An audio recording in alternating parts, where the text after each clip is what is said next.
like to share today about the growing trend among adolescents and texting. Back in 1999, when I was a freshman in high school, I was given my first pager, also known as a beeper. If you had 3 beeps, you were cool. That meant you had 3 friends that wanted to talk with you. Now, you couldn't just pick up your beeper and call back your friend. You actually had to go find another phone to call your friend back. And at this point in time, I actually used payphones if I was out and not at home to call back friends. I recently asked a boy in my youth group if he knew what a payphone was, and he said, "Oh yeah, I see them in the movies, but I've never actually seen one in real life."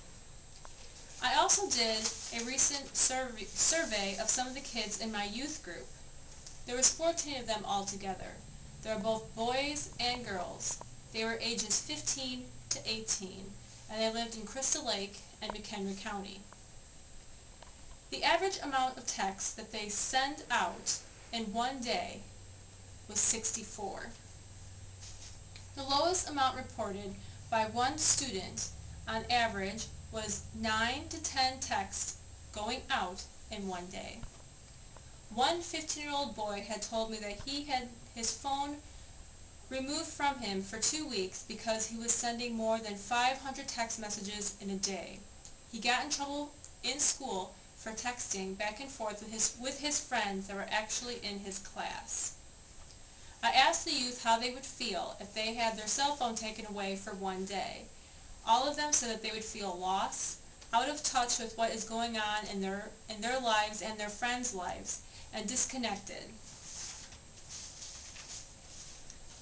A 2005 study states that 1 in 4 children under the age of 8 has a cell phone. That same study also shows that 89% of children over the age of 11 own a cell phone. 46% of teens text while driving, and this is a very dangerous statistic. I would like to share a story of you that made national headlines. It's a story of 5 cheerleader girls that got into a car crash after going out to celebrate their graduation. Their cell phone records show that the woman who was driving, Bailey Goodman, sent out a text message from her phone at 10:05 and 52 seconds. A reply was sent to her phone at 10:06 and 29 seconds. 38 seconds later, someone called 911 reporting the crash that killed both Bailey and her 4 friends. Bailey swerved into oncoming traffic and was hit head-on by a truck. More concerns other than texting with children and adolescents in school and texting while driving. Some are saying that teens are having a more difficult time approaching either their parents or other friends face-to-face to discuss distressing news. Instead, they would rather text. Most girls and boys break up with their boyfriends over texting.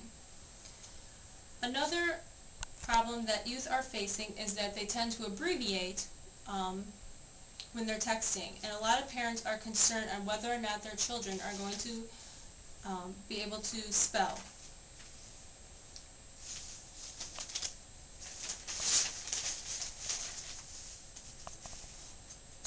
The recent problems that I've noticed among adolescents as a youth minister is the short attention span. Youth are seen texting during youth group, during church, and also during school. The youth are more interested with the conversations that are taking place over their text message back and forth than the conversation and the community that they are experiencing with the people that they are surrounded with.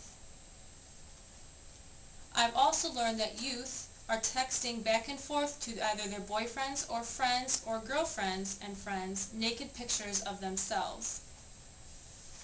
I believe that youth need to be able to find a balance and to give the people that they are with attention and not just the people that they are texting.